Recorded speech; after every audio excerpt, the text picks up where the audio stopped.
Assalaamu calaykum.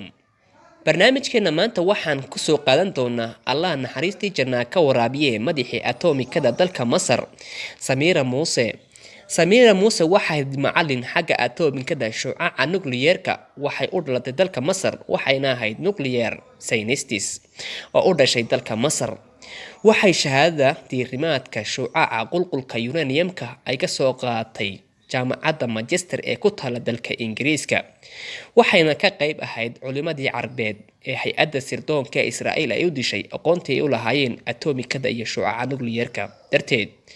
1948 markii lagu dhawaaqay dawlad ay leedahay Israa'iil, Samira Muuse waxay dibadda u aaday hay'adda tamarta atomikada ee dalka Masar, iyada oo safar dhanka ugu baxday dalka Mareykanka si ay u soo korsato aqoonta xagga atomikada iyo shucaaca nuclear-ka. Samira Muuse xilli ay howlaheeda baaritaanka xagga atomikada shucaaca nuclear-ka ka waday jaamacad ku taala wadanka Mareykanka ee gobolka Minnesota ayaa laga codsaday inaysan aadin dibadda, laakiin taa beddelkeeda ay ka shaqeyso gudaha wadanka Mareykanka. Laakiin Samira Muuse qorshaha dhammaan way ku gacan sayday. Maalmo yar kadib intii aynan u soo dhoofin dalkeeda hooye ee Masar, waxaa lagu casuumay shirka dhacay California. Balse intii ayna gaadhin shirki ka dhacay California, waxa gaadhigeedii yaraa uu ka dhacay joog dhan 40 cagood. Halka ayay ku nafbaxday, halka meydkeedina lagu daray meel biyo mareen ah. Intaa ka bacdi baaritaan la sameeyay ayaa lagu halagalay hay'adda Israa'iil ee Mossad in ay ka dambeysay dilka Samira Muuse. Waase kiis ilaa maanta loo sawirto sidii shil dhacdo oo kale, iyada oo la iska indhatirayo xaqiiqooyinka jira iyo dhagarqabayaasha. Israa'iilna dilka Samira Muuse waxay kaga gaashaamanaysay in aqoonteeda tiknoolajiyadeed ay ula duusho dalkeeda Masar, taas oo ay u aragtay Israa'iil inay tahay istiraatiijiyad xagga tiknoolajiyadda iyo atomikada bamka nuclear-ka. Samira Muuse waxay noolayd intii u dhaxaysay 1917 ilaa 1952, goortaas oo ahayd goortii la khaarijiyay. Warbixintan waxaa diyaariyay saaxiibkay Ismaaciil Faarax Maxamed Xaaji. Maadaama ay sheekadeenna la xidhiidhay atomika nuclear bomb, aynu eegno 3 nooc oo loo isticmaalo nuclear bomb. Dowladda haysata nuclear bomb waa dowlad awood leh kuna jirta dowladaha awoodda badan ee caalamka. Waxaan loo ogol yahay dowlad maamuli karta 3 nooc loo isticmaalo: electricity in dab laga dhaliyo, medical in wax lagu daaweeyo, iyo qublo dunya in hub ahaan loo haysto.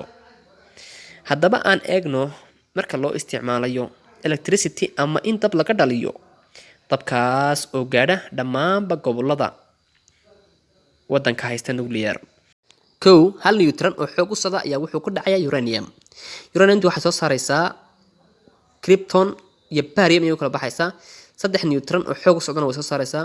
Radiation way soo saaraysaa oo qalajinaya qof kasta. Iyo 200 oo mega electrovolts of energy way soo saaraysaa. 3 neutron ee xoog u socda waxay ku dhacayaan 3 uranium oo kale. Sidii oo kale ayay soo saaraysaa 3 kale. Radiation way soo saaraysaa, energy way soo saaraysaa. Haddaba ka waran haddii la control waayo uranium-tan iyo neutron-kan ku dhacaya, waxa dhacaya qarax weyn oo la mahadin, shucaac, qalajin, faalig iyo xanuuno badan ayaa ka dhalanaya, sidii ku dhacday wadamo badan oo caalamka ah. Haddaba si looga dhaliyo electricity, waxaad isticmaalaysaa qaabkan. Waxaad samaysanaysaa bir weyn oo ka samaysan steel si ay kaga celiso heat-ka iyo radiation-ka. Waxaad soo qaadanaysaa 2 birood oo control rods ah. Waxaad kaga soo ridaysaa dusha birtii weyn ee steel-ka ahayd. Waxaad soo qaadanaysaa biro yaryar oo ka samaysan uranium, mid kastaba ay tahay diameter-keedu 1 cm. Neutron-koodu waa inuu ahaadaa 235 ilaa 238. Proton-koodu waa inuu mid kastaba ahaadaa 92. Marka mid ahaan baad isticmaalaysaa. Haddaba birahan control rods-ku waxay absorb gareynayaan neutron-kan in soo baxay. Neutron-kan ku dhacay uranium-ka ayay absorb gareynayaan si aanu u weynaanin ama aanu uga dhalan qarax weyni. Biyo qabow oo cold water ah ayaa laga soo gelinayaa xagga hoose si ay u qaboojiso uranium-tan iyo baratonadan aanay qarax u sameynin. Haddaba reactor-kan oo halkan uu falku ka dhacayo iyo control rods ku jira waxay qaadayaan neutronadan, waxayna u saarayaan dibadda, waxayna u bedelayaan heat waxaana ku sii xidhan heat exchanger kan generatorkani wuxuu sameynayaa dabkii heatka ahaa wuxuu bedelay electricity saas ayaa looga faa'iideysanayaa wuxuuna geynayaa warshada isagoo u bedelay electricity oo wuxuu bedelayaa dab laga faa'iido mahadsanid daawade haddii uu ku cajabiyey muuqaalkan fadlan subscribe noo saar share like noona sii samee mahadsanid si ay noogu noqoto dhiirigelin mahadsanid